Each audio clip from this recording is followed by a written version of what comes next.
आखिर भीम क्यों जलाना चाहते थे अपने बड़े भाई युधिष्ठिर के दोनों हाथ?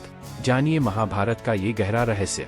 महाग्रंथ महाभारत और उससे जुड़े प्रमुख पात्रों यानी पांचों पांडवों से तो आप बखूबी परिचित होंगे। कहते हैं कि भीम, अर्जुन, नकुल और सहदेव अपने बड़े भाई युधिष्ठिर का बहुत सम्मान करते थे। लेकिन एक बार भीम अपने बड़े भाई युधिष्ठिर पर इतना गुस्सा हो गए थे कि वो उनके दोनों हाथों को जला देना चाहते थे। क्या आप जानते हैं भीम ने ऐसा क्यों किया था? इसके पीछे एक रोचक कहानी प्रचलित है। आजकल हम देखते ही है कि एक भाई दूसरे भाई का दुश्मन बना हुआ है। वैसा ही महाभारत में भी हुआ। कौरवों और पांडवों के बीच भी जोरू जमीन और राज्य के लिए युद्ध हुआ। लेकिन ऐसी क्या वजह आ गई थी कि पांडवों में भी खुद लड़ाई हो गई थी? क्या कर दिया था युधिष्ठिर ने कि महाबली भीम उनके हाथ ही जलाने पर उतर आए थे?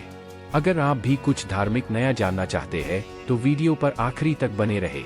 युधिष्ठिर महाराज ने अपने परिवार को बिना युद्ध किए धर्म के प्रति जागरूक करने के लिए उन्होंने कौरवों द्वारा राखी गई जुए की शर्त को मंजूर कर लिया और वो सभी पांडव और कौरव जुआ खेलने लग गए। युधिष्ठिर जी ने सोचा कि खेल धर्म की तरफ ही नतीजे निकलेगा, इसलिए वो एक एक करके सब कुछ जुए में हारने लगे। जब उनके पास कुछ नहीं बचा तो उन्होंने उनकी पत्नी द्रौपदी को भी जुए में लगा दिया और वो उसे भी हार गए।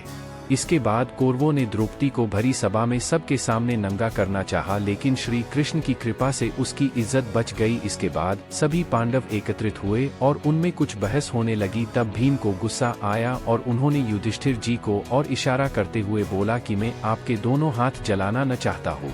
ये कहकर वो सहदेव के हाथ से अग्नि की मशाल छीनकर उनकी तरफ बढ़े और जलाने ही वाले थे।